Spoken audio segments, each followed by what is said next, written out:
ഈ പ്രായമായ അസുഖമുള്ള ആളുകളെ എല്ലാവരും ശ്രദ്ധിക്കും. കുടുംബക്കാർ വരും, മക്കൾ വരും, ബാക്കിയുള്ള ആൾക്കാരൊക്കെ പ്രായമായിട്ട് അസുഖമുള്ള ആളെ ശ്രദ്ധിക്കും. പക്ഷേ ഈ അസുഖമുള്ള ആളെ കൊണ്ടു നടക്കുന്ന ഒരാളുണ്ടാവും. അസുഖമുള്ള ആളെ എല്ലാ കാര്യങ്ങളും ചെയ്തു കൊടുക്കുന്ന ആൾക്കാരുണ്ടാവും. അത് ചിലപ്പോൾ ഏതെങ്കിലും 5 മക്കളുടെ ഒരു മകനായിരിക്കും, അല്ലെങ്കിൽ ഒരു മകളായിരിക്കും, അതല്ലെങ്കിൽ ഒരു മരുമകളായിരിക്കും, അതല്ലെങ്കിൽ വീട്ടിലുള്ള വേറെങ്കിലും ഒരാളായിരിക്കും.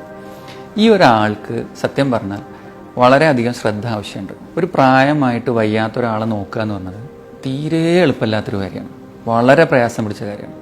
ഇനിയിപ്പോൾ നമ്മൾ ഫിസിക്കലി നമുക്ക് അവരെ ടോയ്ലറ്റിൽ കൊണ്ടുപോകാനും ഡ്രസ്സ് മാറ്റിക്കാനും ഹോസ്പിറ്റലിൽ കൊണ്ടുപോകാനും എടുത്തു കിടത്താനും ഭക്ഷണം കൊടുക്കാനൊക്കെ നമ്മൾ ഫിസിക്കലി എഫർട്ട് എടുത്താൽ തന്നെ ഈ അസുഖത്തിൻ്റെ കൂടെ ഈ അസുഖത്തിലുള്ള ആളുടെ കണ്ടീഷൻ മോശമാവുന്നതിനനുസരിച്ചും അത് മെച്ചപ്പെടുന്നതിനനുസരിച്ചും ഈ പറഞ്ഞ ആളുടെ മാനസിക നിലം മെച്ചപ്പെടുകയും മോശമാവുകയും ചെയ്തുകൊണ്ടിരിക്കും.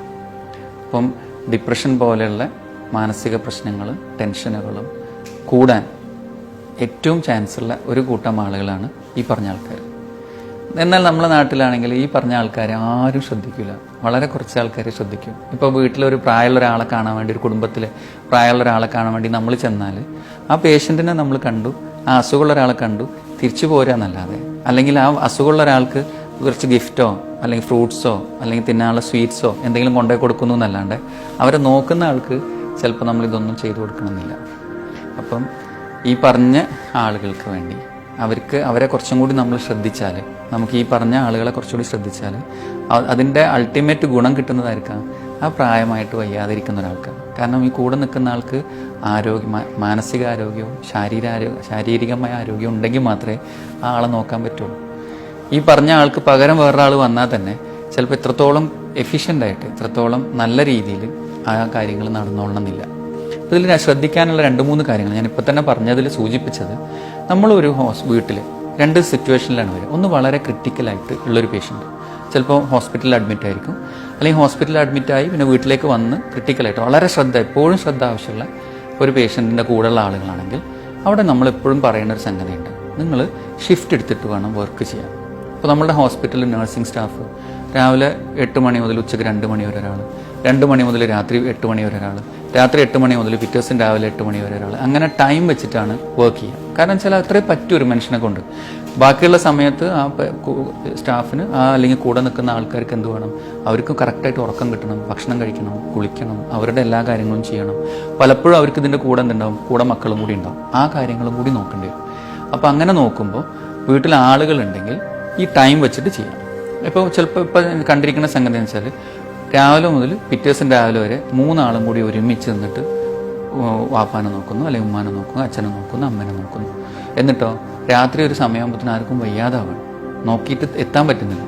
എന്നാലും ഇത് പറയാനും ആർക്കും വയ്യ. ഞാൻ കുറച്ചു നേരം പോയി കിടക്കട്ടെ, എന്നിട്ട് ഞാൻ കുറച്ച് കഴിഞ്ഞിട്ട് വളരെ ഉഷാറായിട്ട് തിരിച്ചു വന്നിട്ട് ഞാൻ നോക്കിക്കോളാം എന്ന് പറയാനൊരു വിഷമം. അങ്ങനെ പറഞ്ഞാൽ ആരെങ്കിലും എന്തെങ്കിലും മോശമായിട്ട് വിചാരിക്കുമോ എന്നുള്ളൊരു ടെൻഷൻ. ഒരു മോശമില്ല. ശരിക്കും ചെയ്യേണ്ടത് എന്താ വെച്ചാൽ 3 ആളും കൂടി തീരുമാനിക്കുക, ഇത്ര മണി മുതൽ ഇത്ര മണി വരെ ഞാൻ നോക്കിക്കോളാം, ഇത്ര മണി മുതൽ ഇത്ര മണി വരെ നിങ്ങൾ നോക്കും, ഇത്ര മണി വരെ ഇത്ര മണി വരെ നിങ്ങൾ നോക്കും എന്നൊരു ടൈം ഫിക്സ് ചെയ്ത് കഴിഞ്ഞാൽ ആ പേഷ്യൻറ്റിൻ്റെ കെയർ വളരെ നല്ലതായിരിക്കും. അതാണ് ഒരു കാര്യം. ഷിഫ്റ്റ് വർക്ക്, ഇതേ ഷിഫ്റ്റ് വർക്ക് വീട്ടിലാണെങ്കിലോ ഇത്രയും ക്രിട്ടിക്കലാണെങ്കിൽ ഇതേപോലെ തന്നെ ഡെയിലി തന്നെ ഷിഫ്റ്റ് ചെയ്യാം. അതല്ലെങ്കിൽ ഈ വീടുകളിൽ നമ്മളിപ്പോൾ അത്ര സിക്കല്ലാത്തൊരു പേഷ്യൻ്റാണ്, പക്ഷെ വയ്യ, കുറേ കാര്യങ്ങൾ നമ്മൾ തന്നെ ചെയ്തു കൊടുക്കേണ്ട ഒരു സിറ്റുവേഷൻ ആണെങ്കിൽ പലപ്പോഴും സംഭവിക്കുക, ആ തറവാട് വീട്ടിൽ ഒരു മോനും ഒരു മോളോ അല്ലെങ്കിൽ ഒരു മരുമോളോ ആരെങ്കിലും ഒരാളെ ഉണ്ടാവും, ബാക്കി മക്കൾ വേറെ സ്ഥലത്തായിരിക്കും, ചിലപ്പോൾ അടുത്ത വീടുകളിലായിരിക്കും, അല്ലെങ്കിൽ കുറച്ച് ദൂര സ്ഥലങ്ങളിലായിരിക്കും.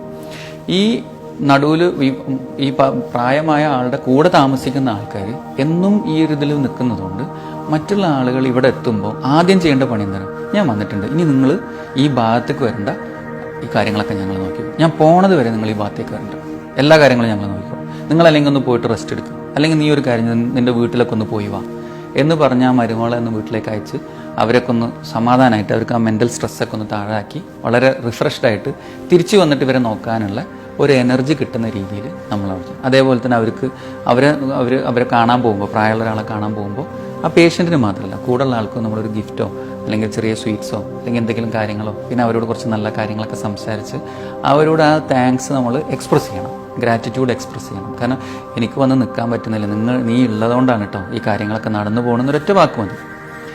എനിക്ക് വന്ന് നിൽക്കാൻ പറ്റാത്തത് നമ്മൾ ദൂര സ്ഥലത്താണ്, അല്ലെങ്കിൽ ജോലി സംബന്ധമായിട്ട് ഇതാണ്, അല്ലെങ്കിൽ ഞാൻ ഗൾഫിലാണ്, അല്ലെങ്കിൽ എന്തെങ്കിലും പ്രശ്നത്തിലാണ്. അപ്പോൾ എന്നാലും ആ വിളിച്ചിട്ട് ഇടയ്ക്കൊന്ന് ഫോൺ ചെയ്തിട്ടോ അല്ലെങ്കിൽ നേരിട്ട് കാണുമ്പോഴോ നീ ഉള്ളതുകൊണ്ടാണ് അവിടുത്തെ കാര്യങ്ങളൊക്കെ നടന്നു പോകുന്നത് എന്നുള്ള ആ ഒരു ഗ്രാറ്റിറ്റ്യൂഡ്, ആ ഒരു നന്ദി വാക്ക് അവർക്ക് ഒരുപാട് വ്യത്യാസം ഉണ്ടാക്കും.